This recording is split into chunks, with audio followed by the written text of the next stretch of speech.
Selamat pagi adik-adik, selamat hari Minggu. Kita ketemu lagi loh di sekolah minggu online. Ayo, kakak mau lihat coba. Kakak mau lihat siapa yang belum bangun. Ayo, siapa yang belum siap? Ternyata adik-adik semua anak sekolah minggu GKI Gunsa sudah siap mau sekolah minggu. Hebat! Nah, adik-adik, kita mau nyanyi sama-sama ya. Kita mau nyanyi satu lagu bersama Kak Milka. Kita mau nyanyi satu lagu Selamat Pagi Tuhan. Bisa kan? Sudah bisa? Kita mulai ya.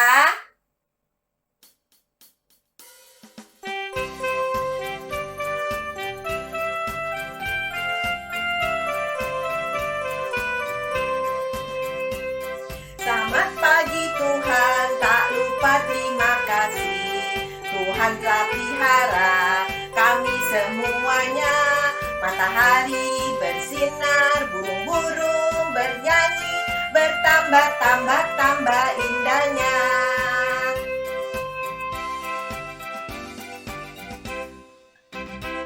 Nah, adik-adik, sebelum kita lanjutin sekolah minggu kita, yuk kita sama-sama lipat tangan, kita sama-sama tutup mata, kita mau berdoa supaya Tuhan tolong sekolah minggu kita hari ini. Mari kita berdoa.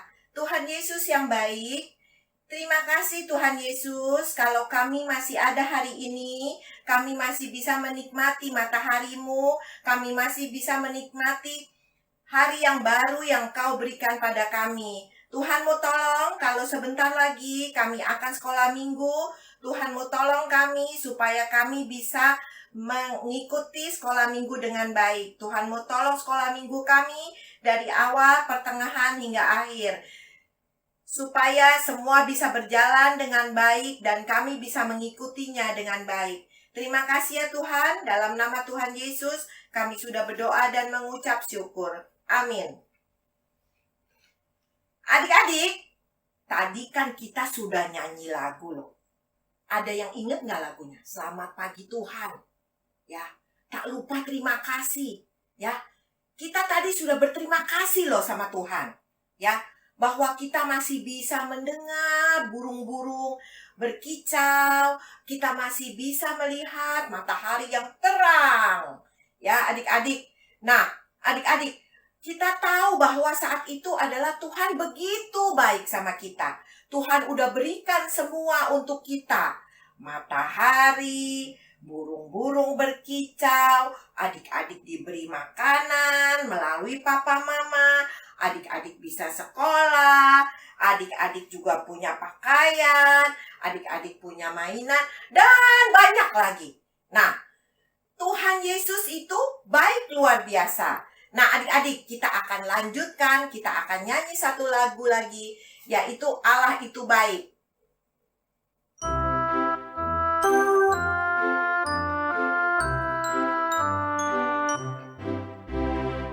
Allah itu baik, Allah itu baik, Allah itu baik, Dia baik buat saya. God is so good, God is so good, God is so good, He's so good to me. Nah, adik-adik, kita sama-sama sudah menyatakan bahwa Tuhan itu baik. Dari mulai adik-adik yang kecil, papa mama, kakek nenek, dan semua orang. Tuhan Yesus itu baik untuk kita semua. Sampai saat ini kita masih dipelihara, kita masih dibimbing sama Tuhan Yesus. Nah, adik-adik, kita nyanyi lagi lagu selanjutnya. Lagunya adalah Bawa Persembahanmu. Kita sama-sama ya. Bawa persembahanmu dalam rumah Tuhan dengan rela hatimu, janganlah jemu. Bawa persembahanmu, bawa dengan suka, bawa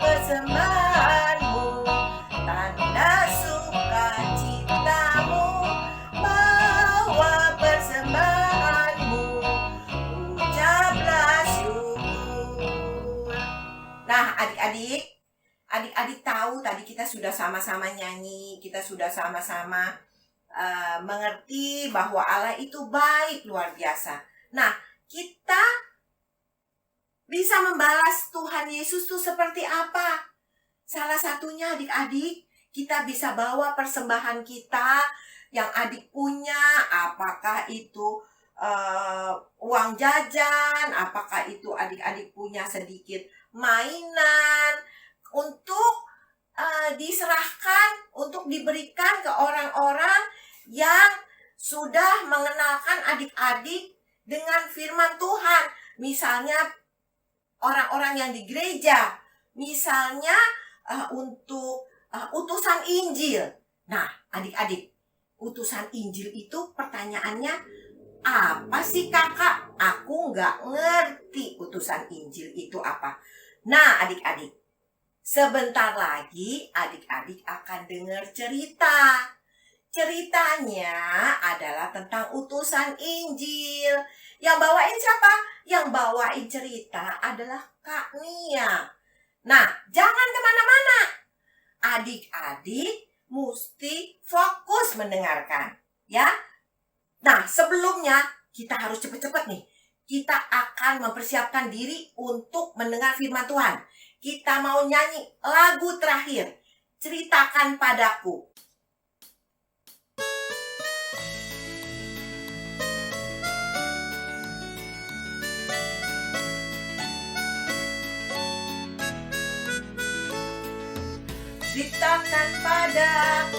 Ceritakan padaku tentang Yesus yang amat lemah lembut. Kan ku dengar suaranya, dan ku turuti segala perintahnya. Nah, adik-adik, siap-siap ya mendengarkan cerita. Selamat mendengarkan cerita.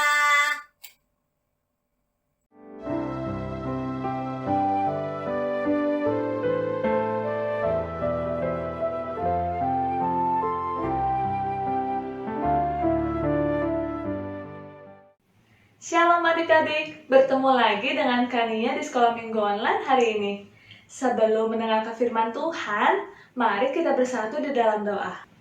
Bapa yang baik, terima kasih Tuhan untuk sepanjang hari ini Tuhan.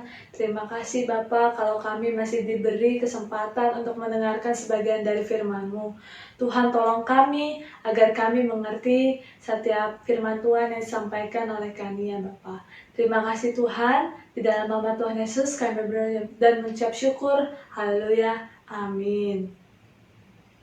Nah adik-adik, coba lihat gambar yang ada di sebelah kakak.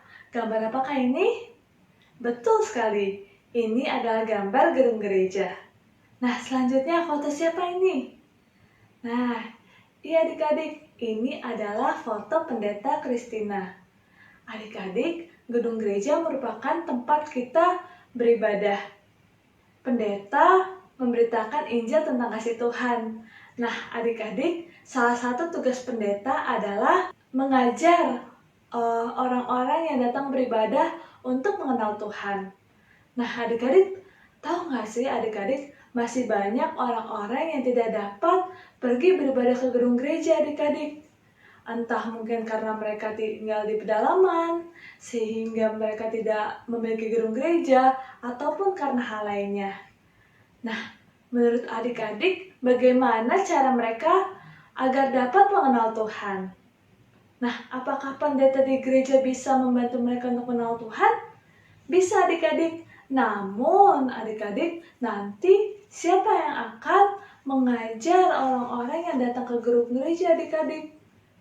Nah, oleh karena itu adik-adik, Tuhan memberi kepercayaan kepada orang-orang tertentu untuk memberitakan Injil ke pedalaman adik-adik atau ke tempat-tempat yang tidak bisa kita jangkau. Nah, orang-orang ini disebut penginjil atau utusan Injil.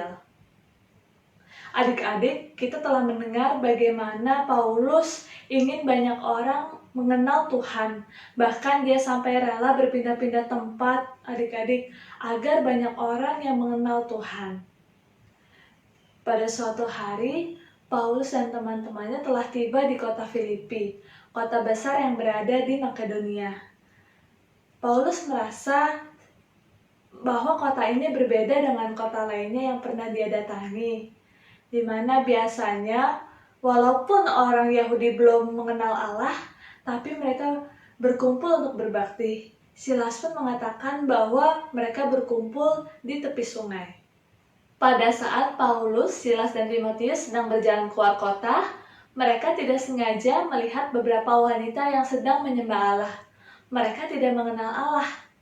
Paulus pun menghampirinya dan menceritakan tentang Tuhan, bagaimana Tuhan telah mati di kayu salib demi menebus dosa kita semua.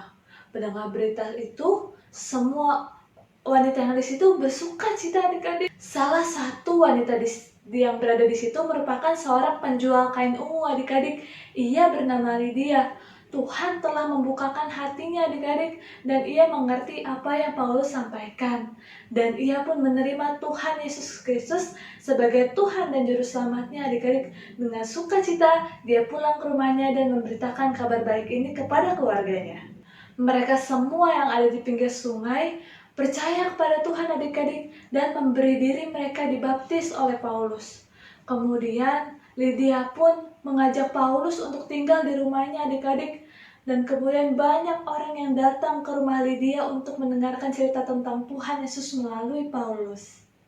Adik-adik, semua orang yang di pinggir sungai yakin dan percaya kepada Tuhan Yesus adik-adik. Mereka memberi dirinya sendiri untuk dibaptis oleh Paulus. Lydia pun meminta agar Paulus dan teman-temannya untuk tinggal di rumahnya.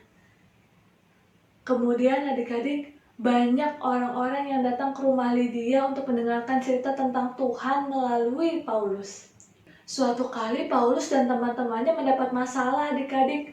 Paulus dan teman-temannya mengusir roh jahat dari seorang ahli nujum. Ahli nujum adalah orang yang dapat meramal dengan melihat bintang. Nah, karena ahli nujum ini tidak dapat meramal lagi, dia sangat marah adik-adik dan membuat Paulus dan teman-temannya dipenjara adik-adik. Nah, ketika dipenjara, di tengah malam Paulus dan teman-temannya menyembah Tuhan. Kemudian ketika mereka menyembah Tuhan, terjadi suatu hal yang sangat besar adik-adik. Terjadi gempa yang sangat besar dan membuat pintu penjara terbuka dan rantai yang mengikat tawanan-tawanan tersebut semuanya terbuka adik-adik. Melihat keajaiban tersebut, kepala penjaranya dan semua keluarganya percaya kepada Tuhan. Keesokan harinya, Paulus dan teman-temannya diperintahkan untuk pergi meninggalkan kota adik-adik. Ia pun berpamitan dengan Lydia. Paulus pun mengatakan kepada Lydia bahwa ia dan teman-temannya harus pergi meninggalkan kota Filipi karena ia harus memberitakan Injil. Paulus pun mengatakan bahwa Tuhan tetap menyertai mereka dan ia akan tetap mendoakan mereka. Kemudian, orang-orang Kristen yang berada di Filipi ingin membantu Paulus untuk memberitakan Injil. Mereka pun bersama-sama mengumpulkan persembahan adik-adik. Melalui uang persembahan yang terkumpul, mereka membelikan barang-barang yang dibutuhkan oleh Paulus. Kemudian, mereka mengutus salah seorang Kristen yang bernama Epaphroditus untuk mengirimkan barang-barang yang dibelikan oleh mereka untuk Paulus. Kemudian setelah Epaphroditus bertemu dengan Paulus, Paulus pun menerima barang-barang tersebut dengan sukacita. Meskipun orang Kristen di Filipi bukan orang kaya, tapi mereka semua sangat murah hati dan ingin membantu Paulus. Beberapa tahun kemudian, orang Kristen yang berada di Filipi mendapat kabar bahwa Paulus telah dipenjara adik-adik. Mereka pun mengirim Epaphroditus untuk tinggal dan melayani Paulus. Adik-adik, sangat banyak berkat yang telah Tuhan berikan kepada kita. Tuhan menyediakan kesehatan, tempat tinggal, bahkan uang, segala kebutuhan kita Tuhan penuhi. Namun adik-adik, berkat terbesar, berkat paling istimewa adalah kita dapat mengenal Tuhan adik-adik. Kita bisa berdoa dan meminta pertolongan kepada Tuhan adik-adik. Tapi adik-adik, masih banyak orang-orang loh yang belum mengenal Tuhan adik-adik. Nah adik-adik, mari kita sama-sama membantu utusan Injil. Kita dapat membantu dengan cara mendoakan mereka, mengirimkan surat kepada mereka, dan memberikan persembahan. Nah adik-adik, kita itu harus memberikan persembahan dengan sukacita adik-adik. Karena Tuhan mengasihi orang yang memberi dengan sukacita. Nah adik-adik, tiba saatnya kita untuk membaca ayat hafalan bersama-sama ya adik-adik. Ayat hafalan kita diambil dari 2 Korintus 9 ayat 7b. Allah mengasihi orang yang memberi dengan sukacita. Sekali lagi adik-adik, 2 Korintus 9 ayat 7b. Allah mengasihi orang yang memberi dengan sukacita. Adik-adik, tiba saatnya kita untuk memberikan persembahan. Adik-adik dapat menyiapkan kotak, kan kemudian adik-adik memasukkan uang persembahan yang sudah adik-adik masukkan ke dalam amplop, kemudian menaruhnya ke dalam kotak. Adik-adik nanti dapat membawa kotak persembahan adik-adik ketika sudah waktunya ke gereja. Atau adik-adik dapat meminta tolong kepada mama atau papa untuk mentransfer ke rekening yang ada di bawah ini adik-adik. Mari adik-adik kita bersatu di dalam doa. Bapa yang baik, terima kasih untuk hari ini Tuhan. Terima kasih Tuhan kalau kami boleh memberikan persembahan Tuhan. Biarlah Kau yang memberkati persembahan ini Tuhan untuk memperluas kerajaan-Mu ya Bapa. Tuhan juga kami berterima kasih kalau kami boleh mendengarkan sebagian dari firman-Mu. Kiranya Tuhan kami dapat melakukan firman-Mu ya Bapa. Dan sesuai yang Kau mau. Tuhan juga kami ingin berdoa Tuhan, tolong jagai Tuhan sepanjang minggu ini Tuhan, sepanjang hari ini Tuhan, agar kami tetap sehat, tetap kuat, dan tetap semangat beribadah Tuhan, dan melakukan aktivitas kami Tuhan sehari-hari ini. Terima kasih Tuhan, di dalam nama Tuhan Yesus kami berdoa dan ucap syukur, haleluya, amin. Sampai jumpa minggu depan adik-adik.